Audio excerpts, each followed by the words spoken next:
Hey, everybody. Welcome to the Unspoken Truth Podcast, where the mission is to hear the story, to have the margarita conversation instead of the Diet Coke one, and to share the amazingness and superpower of every woman that comes on the podcast. My name is Paige Brown, certified leadership and shadow work coach, nationally certified counselor with over 16 years of experience in shadow work and self-sabotage. And today I'm joined by Emma, a highly accomplished certified women's coach and nutritional therapist. Her vast knowledge and experience in coaching and nutrition have helped numerous individuals transform their lives. Emma has a special interest in empowering women to prioritize their health and well-being, and her coaching programs have consistently delivered life-changing results for her clients. And I'm just so excited to have Emma because, first of all, she's in the UK and she's amazing. And just speaking with her over the, I guess, like a week ago, she just, I don't know, you just have this superpower, I feel like, with women and doing the work that you do and all the things. And I just feel like that, that light coming from you, you know what I mean? Like when you meet a person, you're like, oh, this person has this stuff. So that's what I wanted to introduce you with that, because I just was like, oh, she just warmed my heart when I was talking to her the other day. So thank you for coming. Thank you for having me, and thank you for such a lovely intro. Anytime.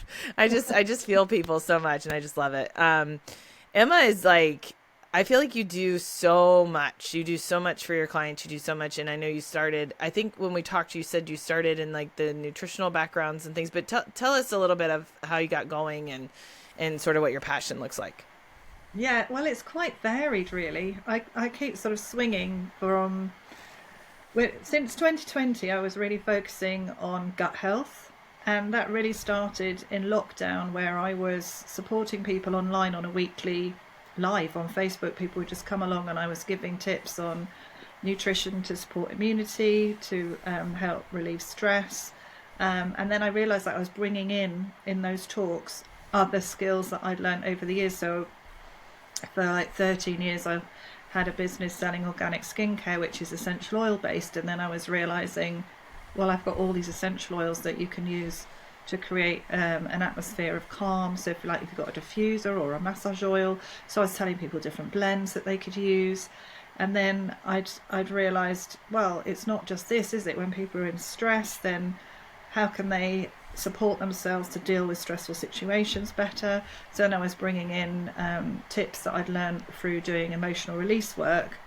And I realized I was sort of combining a bit of everything that I'd learned over the years. And so I sort of saw myself in a way as a quite holistic coach, because as well as that, alongside that, for many years I taught dance, samba, specifically samba for carnival. So That's performing, so cool. I I love know, that. it's so great. I mean, it's such an amazing thing to do, and it's so empowering, and just the fun of moving your body in a way that perhaps you wouldn't consider you could do it, and the dressing up and everything that goes with it, and just bringing people out themselves and ending up performing that perhaps never thought they would even go in through the door and do a dance class. So that empowerment of women started for me back in 2005. And I guess even before that, maybe probably 5 years before, I'd kind of found that empowerment for myself through dance and expression and performing, and realizing that get me in a costume and I'm like a different person. So it was just like these years of little threads of things that had come through and culminated in, I guess, how I coach now, which I try and combine different areas. That some of it is formal training. I've got various coaching qualifications. Some of it is just life experience and noticing what I've Mm-hmm. noticed along the way.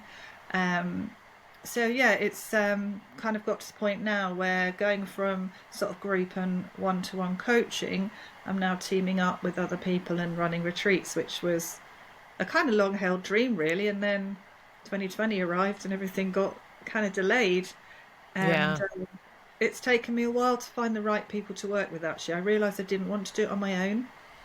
And it was really important to me to find the right people to collaborate with, and then create this really special space for people to come and join us and really learn about themselves, and come away feeling really kind of nurtured and nourished, and more able to deal with daily life. Yeah, I love that you combine everything because I feel like that's where I started with too. It's like you start with one thing and then it kind of compiles and you sort of end up making this like amazing fusion of things that just work, and it just depends on what your background is. And I think dance and movement is huge. Like that's why I've partnered with somebody who does a lot of movement because that's not normally in my day-to-day instruction except for like breath work and different types of modalities of like the diaphragmic movement, but not necessarily the um getting in a costume and dancing around kind of movement. But I think that's amazing. I used to take dance when I was a kid. And you're right, it's almost like you put on an outfit and you do something different. It's like you're a whole other person. I think it's the same as like if you're a theater kid, and you act, it's the same thing. It's like you get to be this whole other person for like a few minutes, you know what I mean? And I just think that that's such a beautiful thing. And the retreats especially. And I think retreats right now, and maybe you can like kind of see how you feel about this, but I think that retreats right now are becoming more and more popular again because of the fact that we had sort of this whole shutdown for like I would say a solid 2 years, like really where people just didn't really want to socialize with anybody else because there was still a lot of fear.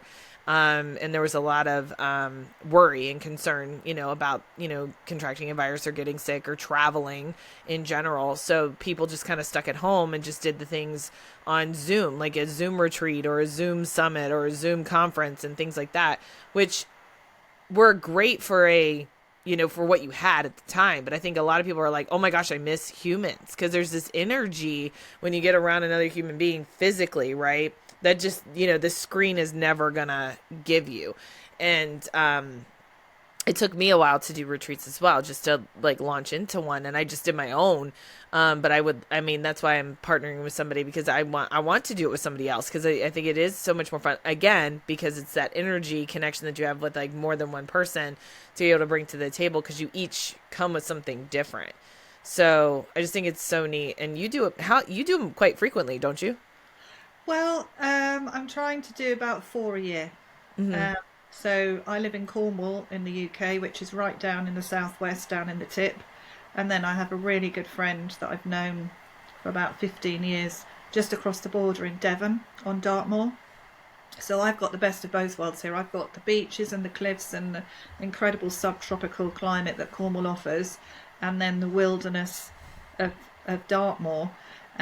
So we do different themes at different retreats. Some are more creative and more about really connecting to your inner wisdom, and again being in that nurturing, safe environment, so that if past hurts come up, which often they do, we are actually trained, certified coaches to support people through something that could have been quite a traumatic experience in the past that they've been suppressing, and then being in this space allows often for this expression to come out that sometimes they've never actually expressed.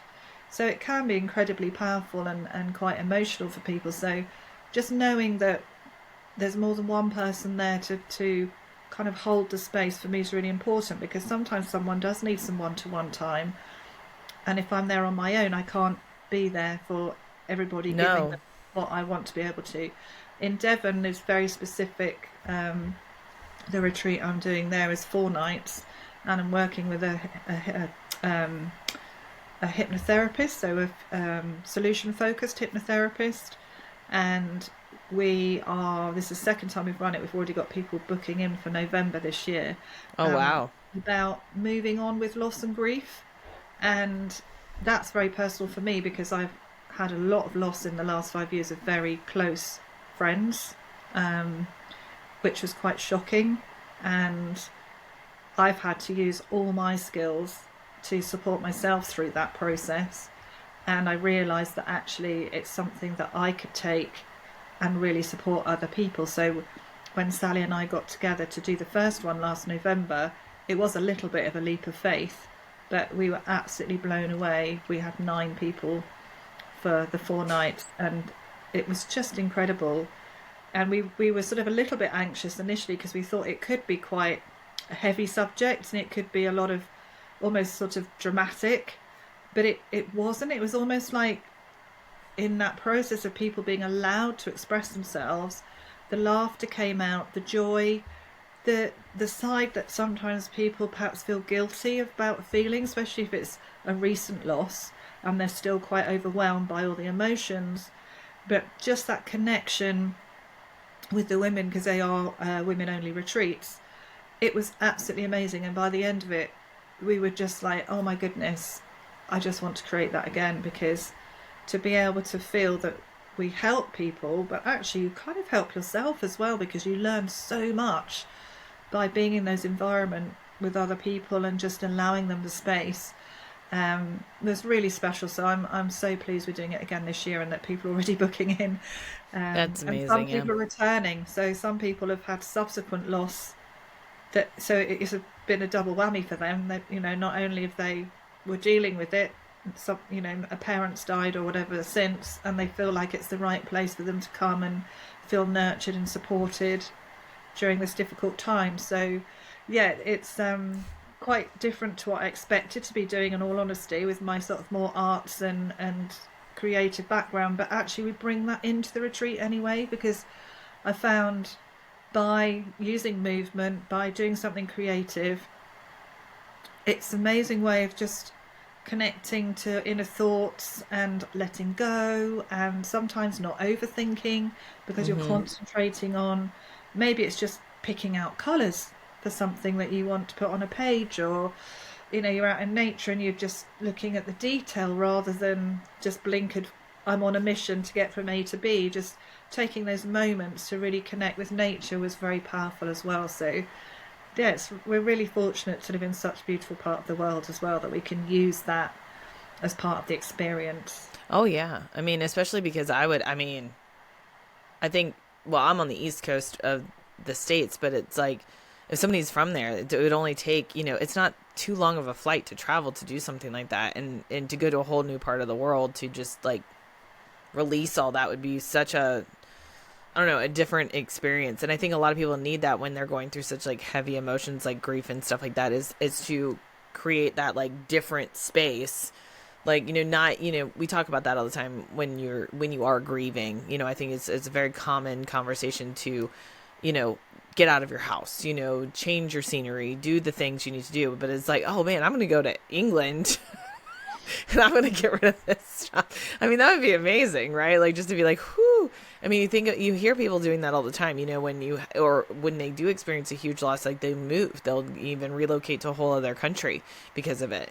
And it's such a cathartic release of an experience to have that, and especially in such a beautiful place of the world. I can imagine like just seeing the beauty around it would just be such a phenomenal experience. And you were talking, and I was sitting here going like, you know, it's, I guess, depending on the depth of the grief too, right? Because if you go for the first time and it's sort of more of a fresh situation for you, maybe it's in the last year, right? And you're like, okay, I'm still holding on to this, and you go to your retreat. I could see people returning even if they haven't had a new loss experience, because of the fact that they're now, you know, there's levels of it, you know, there's levels of the healing and just coming back and like releasing it over, you know, because I believe we talked about it the other day. It's like personal development, you know, working on yourself. There's no goalpost. There's no inline. There's no like rope to reach. And I think when we think of it in that way, it is it makes us frustrated, because then we're not getting there fast enough. Versus if we just look at it as like this continuing growth journey and like this opportunity to keep learning about ourselves, it doesn't sound such a bad, it's not so heavy or bad, right? It's not like we're like, oh, I have to fix the thing, I have to do the thing.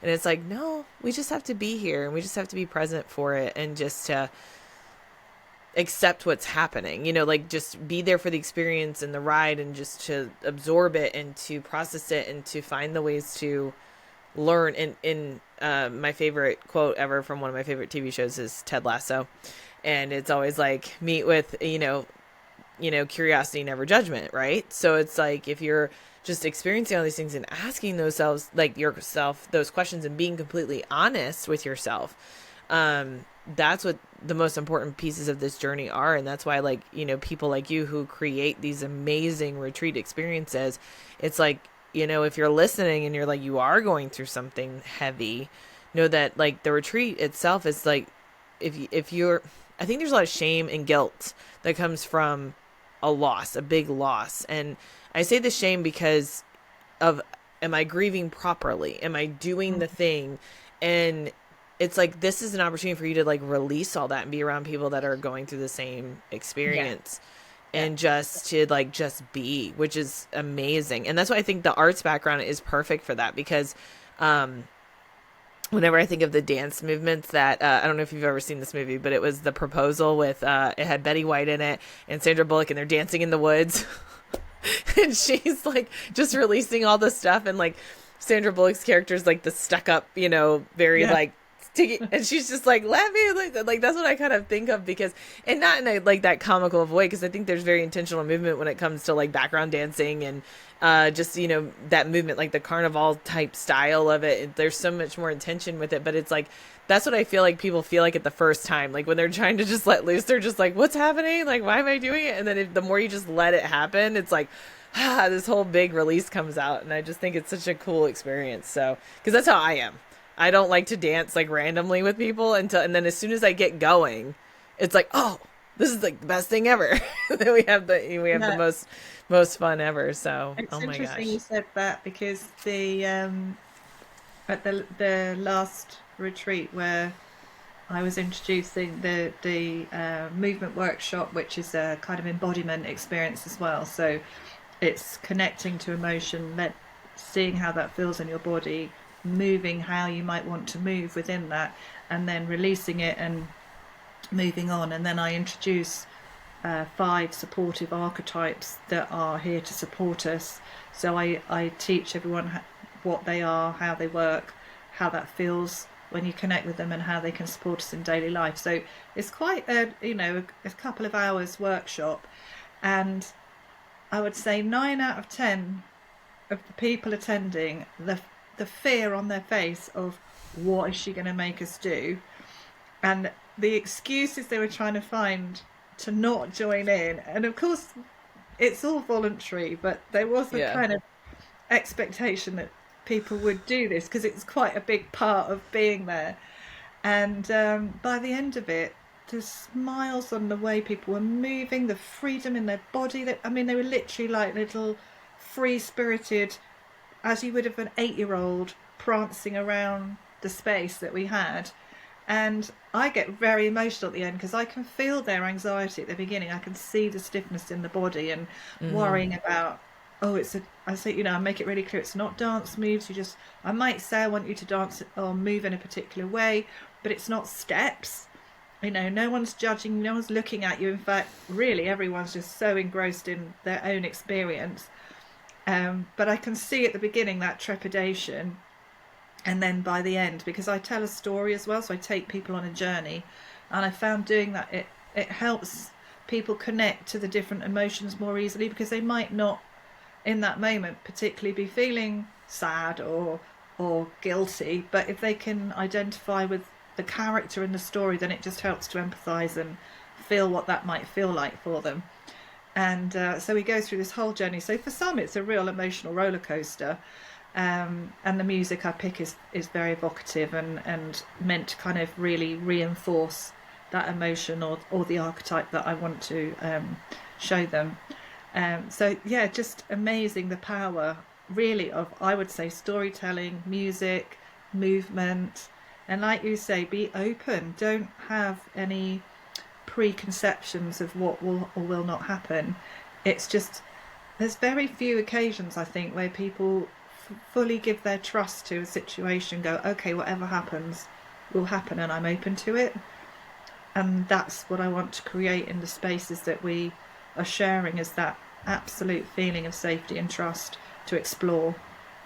And people have incredible realizations when they can do that, because in our day-to-day lives we're often very conditioned into patterns of behavior or just the daily activities that become those routines that we just do, sometimes without even really thinking about it, because it's just, that's when I have breakfast, that's when I go to work, that's when I walk the dog, that's, we're just almost, I wouldn't say sleepwalking, but sometimes we forget to just stop and really think about why we're doing something, how we're doing it.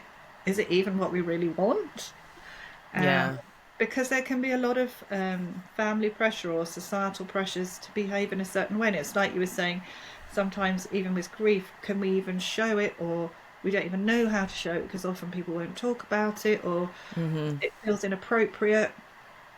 But if you're in a space where you're with other people that are going through a similar experience, then again, it also feels like, oh, it's not just me. Mm-hmm. I'm allowed to feel this way, and it's okay. And if I need to cry, it's okay. No one's going to be embarrassed or feel like, you know, we always say to people, just if someone needs to cry, just let them cry. Obviously, if they're really traumatized, there's someone here that will support them. But those tears are healing, and it's really important to let them out.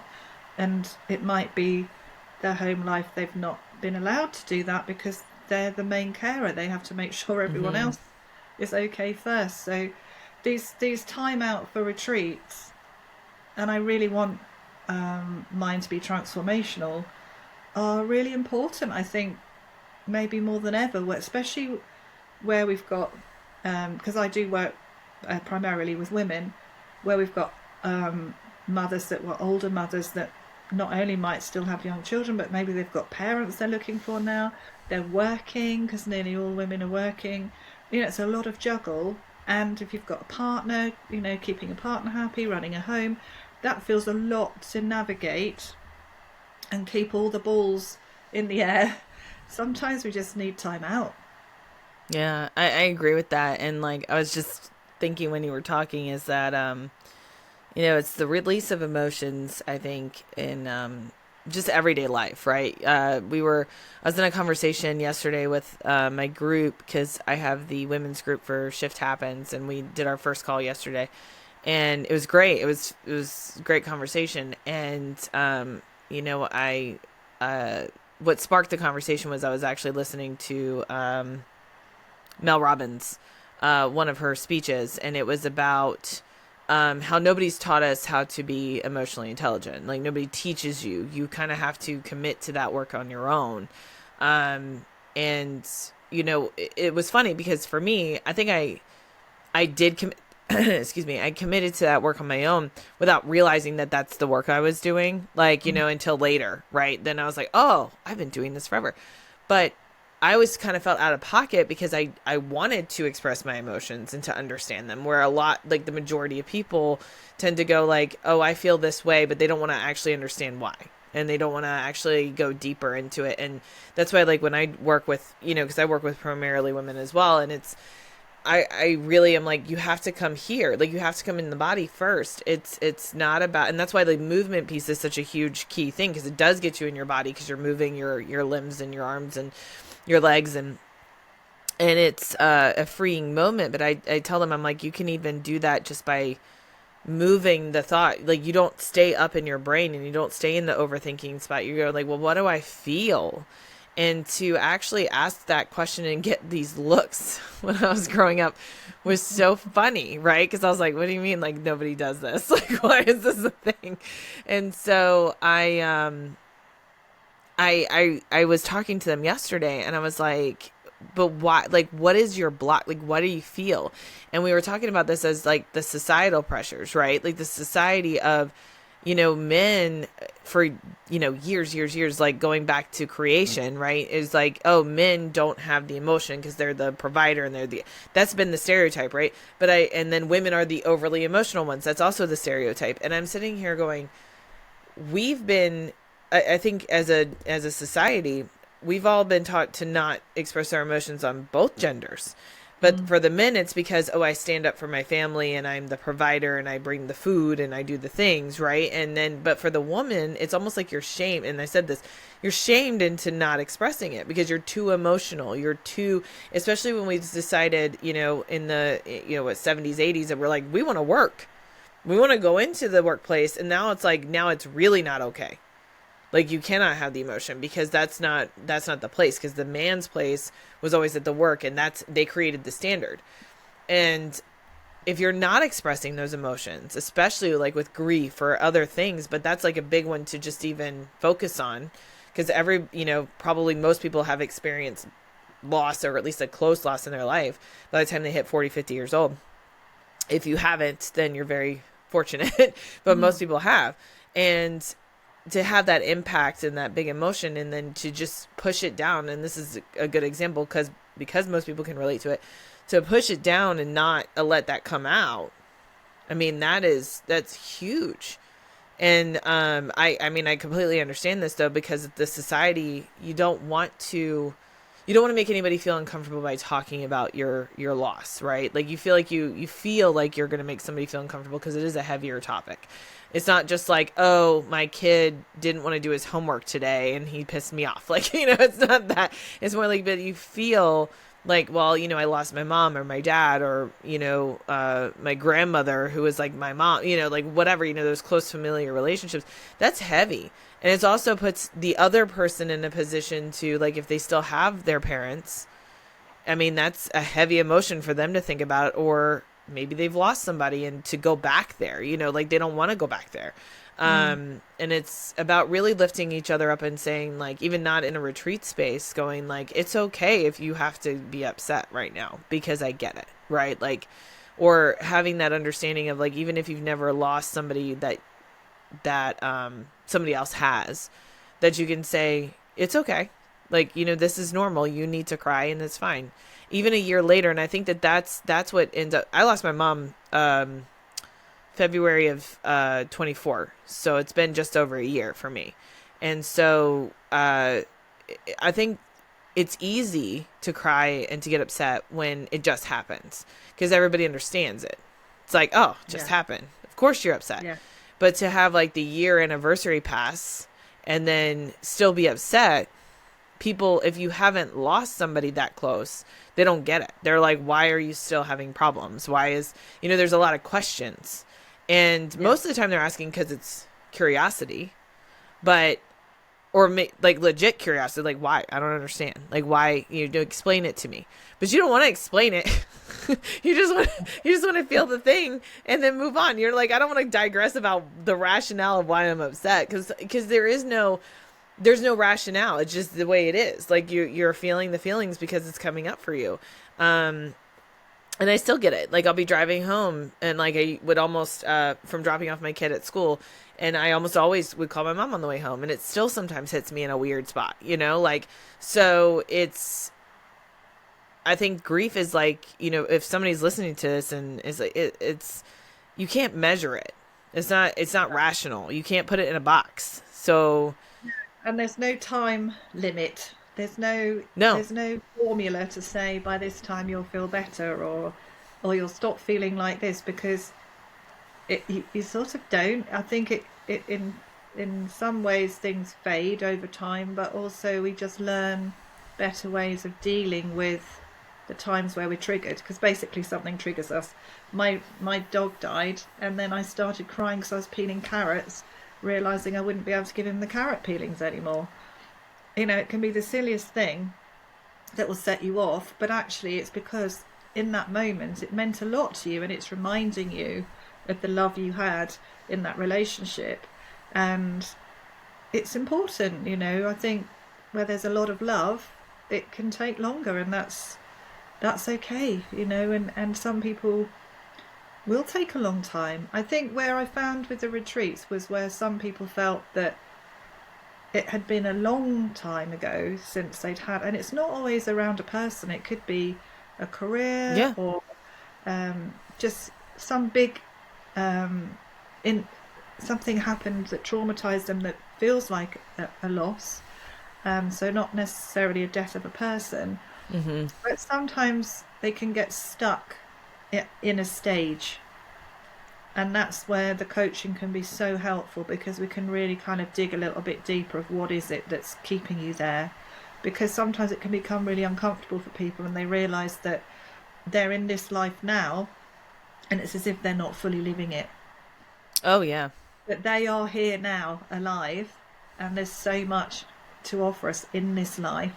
So sometimes, although we called it moving on with grief and loss, because for some people it never goes away, it's also moving forward, because there's different phases that grief and loss will take us through, And sometimes we get to a phase that maybe it's guilt for Yeah. whatever reason, and that guilt has sort of taken a hold, and it's become out of proportion to the actual incident. And so that's where coaching can be so helpful, is that, and actually in any walk of life, not just around grief and loss, but if we feel that we've kind of got to a phase in our life where we just feel stuck and we can't see a way forward, that's where I think coaching can be so valuable, because it helps us look below the surface and understand ourselves better, and then find some helpful ways to change the way we look at things, or maybe we need some tools to help us move forward and change some of the habits that we might have formed, and form some new habits. So there's just so many ways that we can learn to support ourselves, and that's what I like to do, is actually give people some strategies that when they leave they feel like, okay, when I feel like this I can do that, or I can listen to this meditation, or I can call on this archetype, or I can just go for a walk in nature and I'll feel better. Yeah, exactly. So yeah, that and ultimately that's what my aim is empowering, and empowering women to really recognize that they are actually, we've got this kind of soft power inside us that we can connect to, and when we can connect to that in a healthy way, anything's possible. Sometimes we don't feel like it is, but Yeah. actually it is. I know. I love that. And I love that you said stuck, because I feel like most people in the world, unless you're really, really good at doing all the work all the time, and even then I think it still happens, we all get stuck, Oh in different variations. And it doesn't have to be grief and loss, and and you're right, grief is numerous. Grief is like, you lose a best friend just because you walk different paths now, or you lost a big job, or maybe the career that you really thought that you were going to have just didn't pan out, like, all of these things. And they hurt. I mean, it hurts just as much as losing somebody, especially, I think sometimes, especially like if you are more of a, an isolated person where you don't really have family and stuff, like your career and stuff become like your kids and your like all of these things that you put, so much heart and soul into. But it's like when people feel stuck, I've said, it's because you're either, like for me, when I tell people, I was like, it's about coming home to your body. It's because when we get stuck, it's being caused by like the past traumas and events in our lives, right? Because if you have a loss, it is a trauma on your body. It does affects you in somewhere inside, and it's preventing you from moving forward, because it's trying to hold on to you, because it's like, this thing was the thing that meant a lot to me and now it's not there anymore, or this is the thing that hurts me the most and I don't want to let go of it because it's justifying why I'm stuck, so it's Yeah. like all these things, and that's an internal dialogue. We don't realize we're doing it, but it's just something that we do out of reflex for self-preservation. And it's about coming back into the body, because when you're up here, your brain justifies all of it, because you're like, yep, that's right, like I worked really hard for that and I need to, X, Y, and Z it, or whatever it is, because it's your subconscious brain that's like telling you all these things, and you're like, this makes sense, like I feel this because of this, versus, because it's logical, versus like what you're actually feeling, which is, I really just want to let this crap go, but I don't know Yeah. how, and so it's giving that your body permission to just let it go and release it, and just have such a great space to do it, especially in a retreat where just like this safe container. That's why I love retreat. I love retreats, because it's like a safe space. It's a designated safe area. It's like, you've created this space. I can cry. I can have the ugly, snotty, nasty cry, really, and nobody's gonna say anything, because we're all having the ugly, snotty, nasty cry, and it's fine, and then you can come out of it either sometimes making really good new relationships, because you're meeting people that may be going through something similar, which is great, because then you have that person maybe that you created a new relationship with to get on the phone and say, I'm having one of those days. Or it's almost like a relief too, that I might not see these people ever again, and that's okay, because I You got can to be have okay. that Yeah. purge. Yeah. Yeah, it's So interesting because one of the ladies that came, like, we would have had an extra person, but one person became ill, so they couldn't come, and it turned out that it was cousins. They were going to come together, and then at the end of the retreat, this particular woman said, actually, I'm quite glad my cousin wasn't here, because I feel like I've engaged more in the process and I've joined in more because she's not here. If she'd been here, we might have ended up talking to each other more, or I might have felt self-conscious about expressing myself in a way because she's there and she might be judging me maybe. Or so that was a really interesting observation that she had. And I thought, yes, actually, it's can be quite scary going somewhere by yourself that you don't know anyone, and it's it's a big commitment of time, often financially as well, for people. They've committed an amount of money that they might have had to save up for, and that step through the door of, are they going to like me, am I going to like them, is this going to work for me, all those things can be quite daunting. So I really respect everyone who says, yes, I want to come, because I'm like, yes, that's so great. I remember the first time I stepped through the door thinking, God, I feel nervous. Yeah. Why am I feel nervous? But there's this little kind of not being sure of what to expect. So I think that is a normal anxiety, but don't let that overtake and stop you from doing something like this if you want to. But the other thing that struck me was actually the amount of laughter and hilarity and I know we can use humour in situations which can be quite desperate. That's been often the way, isn't it? We use humour to cope with difficult situations. But just that kind of belly laughter and being able to completely let go. And again, not feel judged at, why are you laughing? You shouldn't be happy now. It's like, actually, we are made up of all these emotions all of the time, and they are all equally valuable. And I noticed how some people will place a kind of almost like positive and negative. So I mustn't feel like that because that's negative, or I can only feel like that because that's seen as a positive emotion. But actually that's not very balanced. And understanding that as human beings we experience all of them, not all of the time, but we do experience all of them, and that's okay. And when we embrace it and go, oh, okay, that's how that feels, and like you said, how does that feel in your body, we're so much more connected and have a much more genuine and honest reaction. And sometimes I think when we can do that, actually it doesn't last as long, because we feel it, we acknowledge it, and we let it pass. And I think that's something we can learn, and it's, I guess, can be quite a skill, because it can be overwhelming. Sometimes we don't want to let those emotions in because they're a bit scary. We feel like we might be out of control, and we don't want to be out of control. Our brain wants to protect us. We don't want to feel pain. We don't want to have painful thoughts. So it's that balance, isn't it, between the primeval brain wanting to protect us, but also just realizing that it's okay. And you mentioned earlier about being in society, especially like women going and working in a more male-dominated environment where historically men didn't show their emotions, especially in the UK it's a stiff upper lip and all that. You just get on with it. Thankfully we seem to be moving away from that, but it takes a long time for those sort of social constructs to sort of change, doesn't it? And you might find in some places it feels much more like, oh, these guys seem much more in touch with their emotions, and certainly my boys are in their 20s. They are so different to boys I was growing up with. They seem much more articulate and connected to emotion and feelings, and wanting to talk to each other in a way I don't remember particularly my male friends doing. Everything was about having a laugh and getting out there. Well, and that's the same. I mean, my husband's the same way.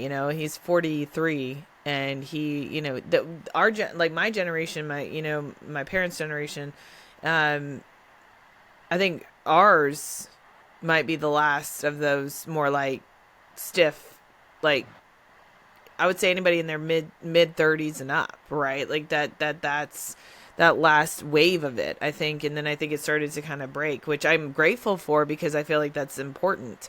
But it's like, when you were talking about you don't want to be heavy in the emotion, it's like, if you do not express the emotion as you're having it, it actually is worse, and you're trapped in it in a worse way, because you're going to have it come out in a way that's not at all constructive or helpful, which Yeah. is like, because it's just the way it's going to be. It's just going to erupt at some point. I use the synonym of like, or the analogy that not synonym, an analogy that like we have almost like these storms that are created in our bodies when we have emotional impact, and so it just kind of festers there, and then it's like all of a sudden something random happens, and then it's just gonna have an explosive like lightning strike almost come out of it, but you're not purging the storm. It's just like one release of it. And so until you actually go in here and you really like, I again, the analogy of like crying, right? So like, it's like it's releasing that storm.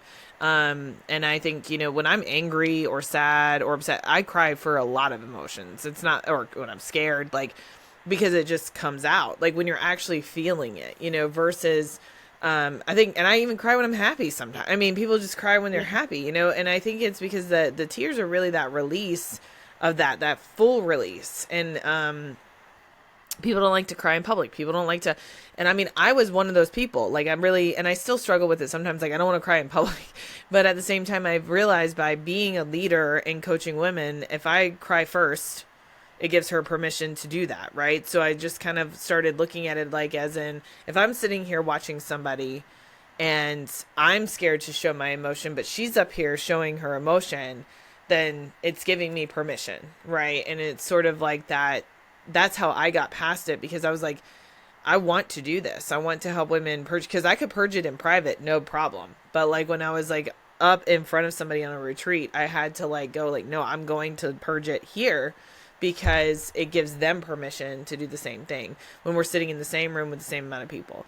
And I just think it's so important to, if you're receiving the emotion, to just sit there and let that emotion happen and hold the space for the person and just understand that it's not random. It's happening at the time that it's supposed to, and it's okay. And then to not stop that person, you know, in I do a shaman apprenticeship, and my shaman says, don't hug the person, because it's almost like constricting. It's basically telling the person to stop. Yeah. That was this was a year ago I heard this. So it was our first meeting. She says, don't hug the person. Don't hug the person. You're giving them permission to have their feeling if you just let them have it. And then when they're done and they're complete, then you can give them a hug, because then they know that they were supported in that. But like the extent that we're allowed to do it when we're sharing in our circle is to give the person a tissue, and that's it. We're not allowed to touch them. We're not allowed to hold space for them in that way. We literally let them grieve or let them release or let them do whatever they need to do. And then when they're done and they completed, which we're actually supposed to say that, like, I'm complete, then you can do that. And it's because they're giving you permission to then say, okay, yes, you can come back into my space. And I think it's a cool, like, because we were conditioned to hold, and that's almost like a restriction. And so I share that because if you have somebody who's going through stuff and they just need to cry, we all think that we're being supportive by holding their hand or hugging them, when in reality you're restricting the expression of their emotion. And then let them have it. Give your attention to them. Let them see that you're paying attention. But then only when they've purged it, you know, let them feel supported in that space. Because I think it is a subconscious thing of like, oh, somebody's like, they're trying to make me feel better because they're uncomfortable. And that's not what they need, you know? So it's hard. It is hard. Absolutely. And that's what we say in our retreats, is exactly that. If someone's crying, just let them cry, because you're interrupting their space if you move into their space. And it is a natural thing, isn't it? We want to comfort. It's what we do. But exactly as you said, that person needs that release, and when they're done, the hug or whatever they feel comfortable with is that feeling of comfort, but after. And it's something I had to learn, because my natural thing is you want to make everyone feel all right, and again, as you pointed out, we often don't like it when other people cry, because it makes us feel bad. And you know, we've often grown up in an environment where we don't show our emotions. So we don't always feel comfortable if someone is showing their emotions. So it's it's really fascinating actually, and very interesting work to do. And I feel really honoured that people feel safe to do that in my presence. That Mm-hmm. it's a two-way thing, isn't it? We want to create the safe space and that feeling of nurturing and nourishing and connection, and then it works in that actually I'm getting back as well, which was not what I expected, to be honest, because you're giving a lot when you're running a retreat, aren't you? It Mm-hmm. can be exhausting, but actually just realizing that sharing of space, that, and just you can learn so much from other people, and it definitely has, I think, helped me as well, because often I think what we're teaching is things that we've had to learn ourselves. And Yes, so, absolutely. I agree with that. yeah, so the skills that I had to kind of connect over the last, I suppose, I think specifically the 5 years is where I really started to hone down on my coaching and think about what kind of coach I wanted to be, what direction I wanted it to go in, the kind of people I want to work with, because I know there's certain environments that I found myself in the past, which I think we talked about when I first met you. I realised is not I'm not long term. I wouldn't be useful or healthy in that space. Yeah. So that forward thinking empowerment, working with people that want change, if that Mm-hmm. makes sense. I've worked with people who've had the kind of trauma where they're not ready to let go, and they're really just somehow getting some secondary gain from their situation. I find those clients very difficult to work with, so I know that I'm not the right person. So Well, that yeah, was, and it's like you have to play around with it and see which one works for you. yeah, and It's it the was same quite, thing. Yeah. yeah, and it's quite, I think, a learning to realize where we can be most effective. Mm-hmm. Because when you're someone who knows you have skills that can help people, there's a point where I think I felt, well, I can help everybody. Mm-hmm. I've taught, I've been taught to do these things, but actually the reality is that's not true. No. You attract the right people that you are going to connect with, and you're going to work together well. That's where the coaching experience is going to have the most effect.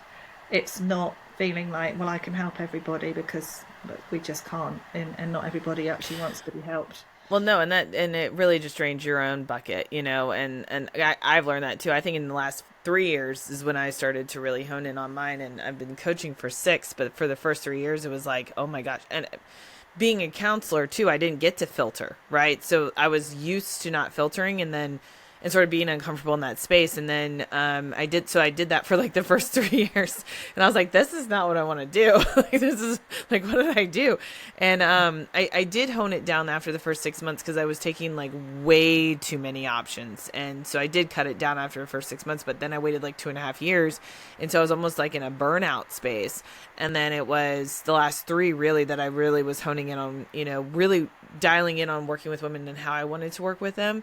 Um, and starting to invite more of them into my world slowly, to just try to see where I was going in the directions that I was going. Because you're right. I feel like for me too, it's always what you're working on that I feel like we end up becoming experts in, and then we want to teach it too. Because that's why the body stuff is for me like the core of what I teach, because I had to learn to get out of my head. And it was like that overthinking, the people pleasing, all of those things, like the imposter syndromes, and trying to make something mean something when it doesn't, right? And just going into the body, and going like, well, how does this actually feel?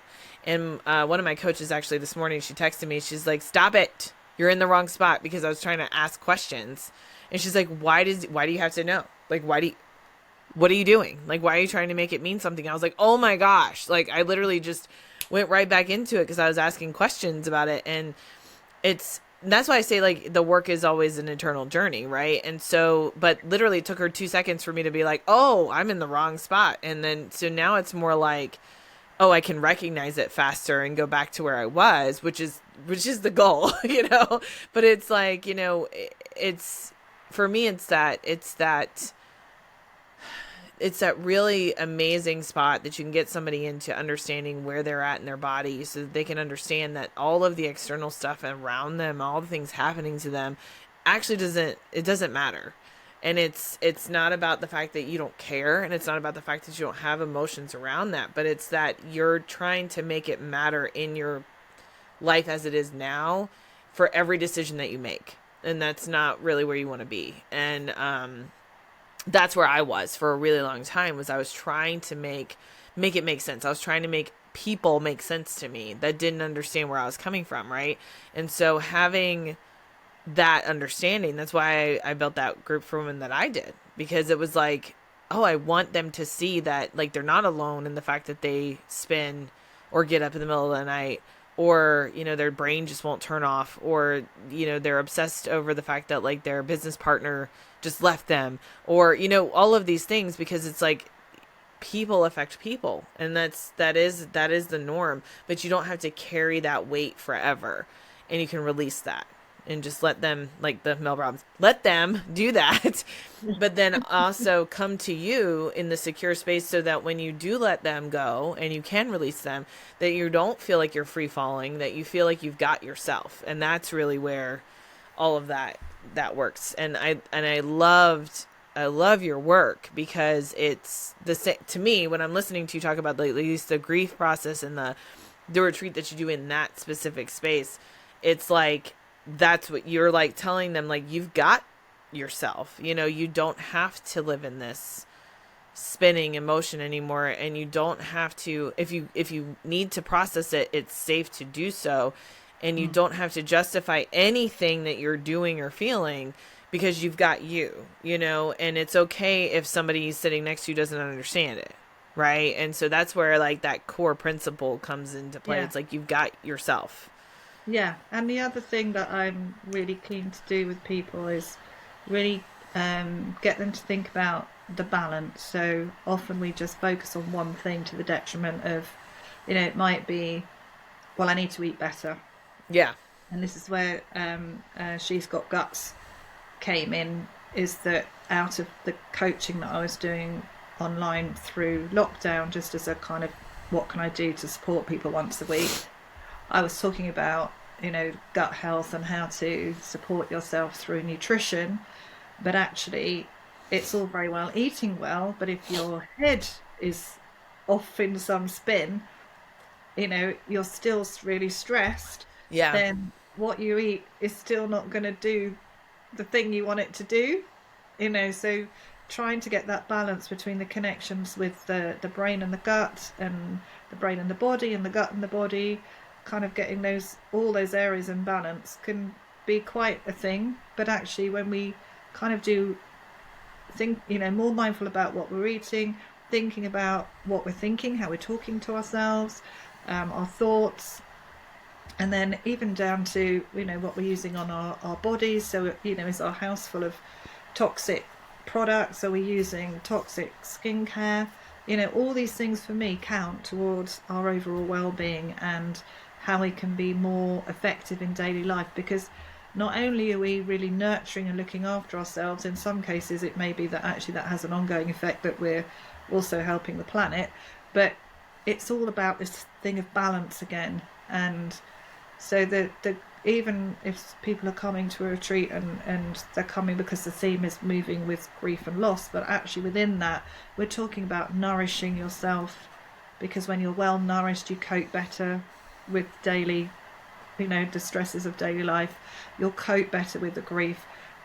Can you take some time out to really nurture yourself, even if it's just a lovely hand massage, or give yourself a lovely facial? You know, that self-care, that self-love often gets sort of pushed to one side because we're too busy thinking about everything else.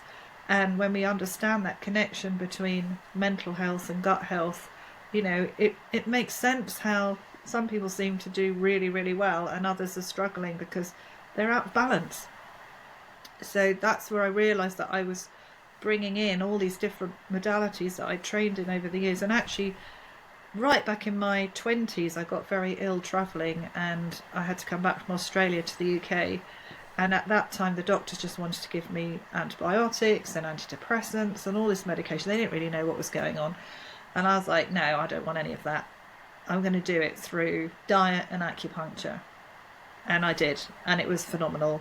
And it took a year to get well, but I didn't take all the medicines that have all got side effects, and I definitely didn't want the antibiotics because I knew they'd wreck my guts, and I didn't want the antidepressants because I actually didn't think I was depressed. I mean, I was upset that I'd have to leave Australia, but, but so even all the way back then, I realised that I'd got this way that I could heal myself through food, and I'd always sort of been quite passionate about that as just for myself and my family.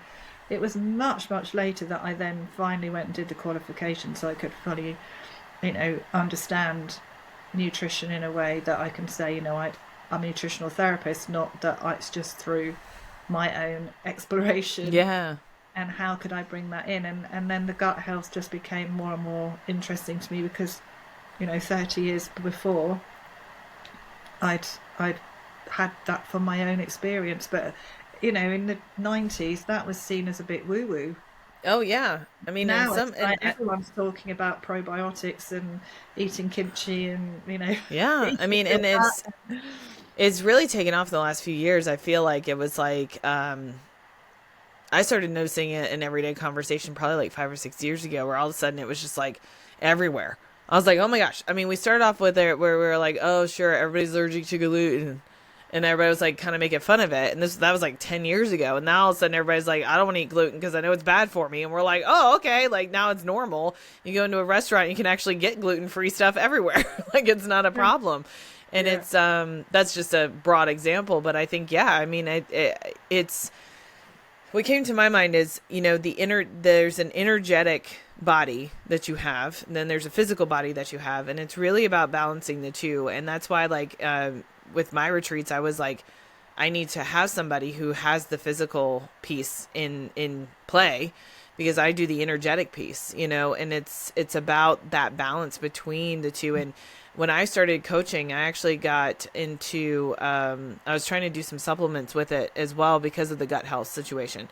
It was natural vitamin stuff. It wasn't like anything, crazy, but, I ended up not liking the company after a while, but I still held on to that. Like, okay, well, what do I need to do for my own gut health to keep it in prime shape, and, increasing whatever I do in terms of vitamins or probiotics and prebiotics and things like that, just to make sure that I stay at my best, for energy and for digestion and all of these things, because it is connected directly. And then, and then it was the energetic stuff that, because so many people just stop at the physical, like, oh, I'm taking my vitamins and all this other stuff, I don't know why I don't feel good. And it's like, there's more to it than that.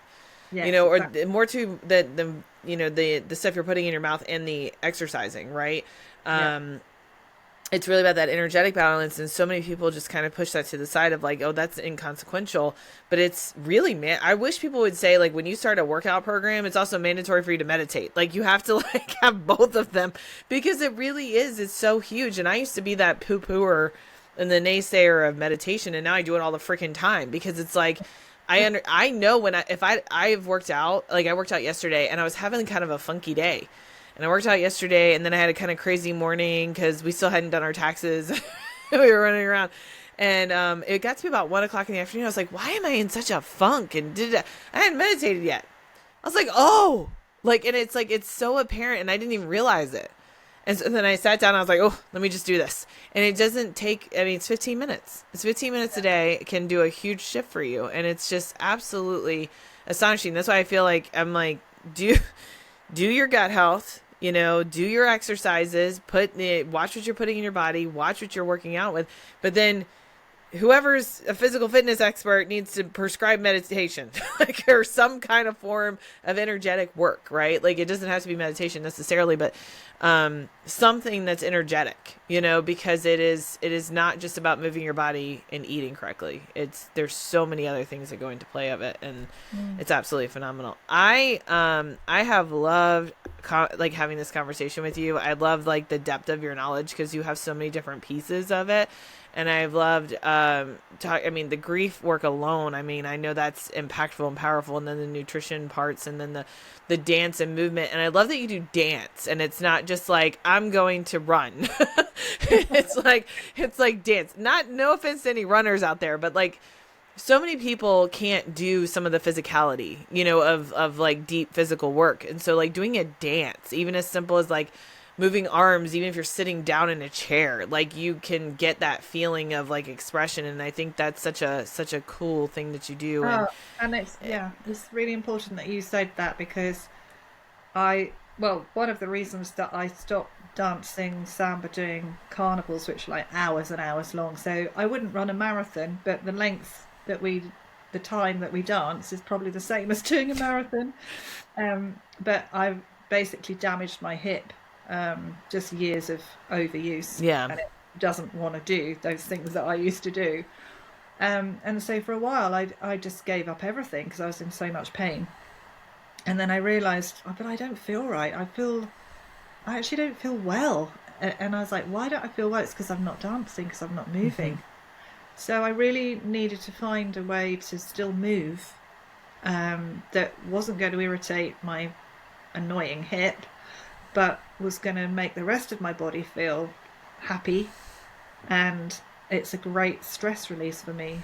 And of Yeah. course, then what I realized was there's a whole load of people out there who are not moving because they've maybe got injuries, or they just feel very self-conscious, or the usual thing. Well, I'll start an exercise class when I've lost some weight, and it's like, come on, just get on and join in. But people don't. They find lots of Hmm. reasons not to join in. And what I love about this movement, and I suppose it's more movement than dance, but you end up dancing, because what is dance? It's not all set moves, is it? It's moving your body. Is that anyone can do it? And actually, the last retreat we did in February, there was a lady there that has a heart issue, and she did have to keep sitting down, but she Oh came yeah. from the chair, and she was still getting the benefits of doing just moving, because she was hearing it. She was hearing the music. She was still connecting to the emotion. She wasn't prancing around the room like some people, but it didn't matter. No, it's just And any that kind of movement. I can, Absolutely, and that's what I love about it, is that actually it means that anybody can do it. yeah. And I mean, it brought me back to, I just recently went on a cruise and they were doing like the aqua dancing. They called it aqua dancing, not aqua aerobics. It was aqua dancing because they literally did line dancing in the pool. Like, and I thought that that was amazing because it was like full of people who probably wouldn't do it like on the regular dance floor because it might be too strenuous. So they did it in the pool. And it Yeah. was so fun. And my kid ended up getting in there and doing it too. And he's only 9, so he had no excuse. But he still had a blast doing it.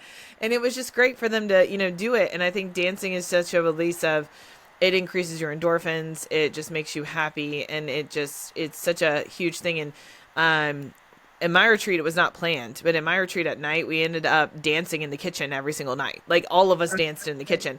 And it started with the first night because somebody goes, I want to play the wobble, which is the line dance. And we literally did the wobble for like, I think we did it like twice through. And it's a long song. We did it twice through. And then everybody's like, who knows other ones? Like we just decided to start doing, and then we started singing karaoke music and just kind of dancing with that. And like, it was such a cool experience because music is such a big part of my life. I love music. And I used to play piano and all this other stuff, and I was in the choir and everything like that. But it was just like, for me, it's like how I can express myself if I send a song to somebody or whatever. And to have that group of women just be like automatically like, let's dance in the kitchen. I was like, this is amazing. And it was like something that I was like, I brought the right people together because I really wanted that movement to be a huge piece of the retreat. And it actually alerted to me, even though I brought somebody in to do movement with us, intentional movement, that I was like, I could have done this. I could have just done this the way that I wanted to do it in that way. And I say this because if there's coaches listening and you're like, oh, I don't have all of these skills or these capabilities, it's like you don't have to have all the skills. Either you can bring somebody in that knows it, or like with you, if you have a friend that is like a trusted partner that you could do, like I do have and you have, but or just be you. Like if you're bringing the elements of yourself in there and you know what works for yourself to heal yourself and to to express yourself and to just get all of the pieces working, then that's all you need. You don't have to have it be, and it's not going to be perfect the first time you do it, believe me. But the more that you do it, the more you hone in on it, and the more that you can just bring all these pieces together and create something that doesn't have to be a textbook creation. Like you said, you have so many different modalities that you've brought together, and I have so many different modalities that I've brought together. It's like, it doesn't have to be in a book or a checkbox. It just has to be what you feel the strongest about and what you've healed in and what you want to bring to the table when you show up. And then I think that's all it has to be. Yeah, I mean, don't use all of it all of the time. It's No. just what feels appropriate for either the individual or, in the case of the retreats, what feels appropriate for the group. So even though there's an itinerary, but don't stick to it very, very rigidly, because there's no point. You know, the group, you kind of get into a natural flow of energy of the day, or, you know, in this one was 4 nights, so it felt like we were going to be together for a long time at the beginning of the retreat, and then by the last day we're like, oh my goodness, we're going home tomorrow. No, we want to stay another day. How the time just sort of takes on its own time, and that's for me a good sign of it working, because there's a kind of natural flow. And yes, okay, we have a chef, so she's cooking for us, and you do need to turn up within reason for a meal. Yeah. But she's not like, it's 6 o'clock, we said we were eating. She's like, oh, okay, if you're not ready for 20 minutes or half an hour, that's all right. You know, she's not cooking things that need to be there on the dot. We did the same thing. Yeah. I loved it. Yeah. And often people are coming from a world where they do have to be here, there and everywhere at a set time, and actually just to be able to go, oh really, I don't have to look at the clock. Oh, that's nice, isn't it? You know, that in itself is just such a... It is, and it's so funny to watch the people that are more rigid in their times, because they're like, what are we supposed to be doing? I'm like, nothing. And they're like, what? Like, it was like such a shock to people. Literally allowed to go to bed if you want to. Yeah, you can go take a nap if you want to, or you can do whatever. And it's such a cool thing, and I loved it too, because even though I was hosting it, and yes, it does require a lot of energy, it was like, I loved the fact that we didn't have time constraints, so we could just kind of relax and do the things, and I could get to know the women that were there, and it was fun, you know, and being able to step back in that healing process and everything. So, but I have had a blast talking to you, and I will make sure we get your social links too, so that we can put it in the description for the YouTube videos, as well as the Apple and Spotify podcast areas. Because she does these retreats all the time. Obviously, she does them 4 times a year. So when this airs, you know, if you are interested in it, you know, you can check her out and see like what's going on in her world, like what retreat is she doing now when you're listening to this. And you know, it definitely will air before September, but her retreat may be full by then. You never know. But you know, for the next one, you know, just to kind of keep an ear out, and for any of you that are in the US listening as well, like, she's not that far. I mean, I'm seriously considering just going, because it's in that pretty area of England. Oh, I'd love it. Yeah, that would be fun. I always have a waiting list, so that I've set up on my website, because I'm not always very good at timely putting it up on the website, so I've always got a mailing list of people who are interested in retreats and want information, so they do tend to get the information first. So yeah, there's always on my website a little area which mentions the retreats, and I know at the moment it hasn't got the hasn't got the November one on there, but I'm because I've already told everyone who's on the mailing list. Yes. And we're using social media, so my what I'm basically saying is my website is not always up to date with what's going on social media, but I always have a wait list, so you can join the newsletter, you can join the wait list, and then I will keep you up to date with what I'm doing. Yes, definitely. I love that. And it's easy to remember because it's emmaskilton.com. Oh, that is nice. I like that. Skilton. Yeah. And we will, like I said, we'll put all the links in there, and maybe you can even get on her mailing list and things like that. So if you are interested in learning anything more about what she does, especially the dancing, which I love, and we will definitely probably have her back at some point on in the future. But thank you guys for listening. Thank you guys for showing us love. And it was great to have you. I really appreciate you coming on the podcast today. Thank you for having me. Thank you.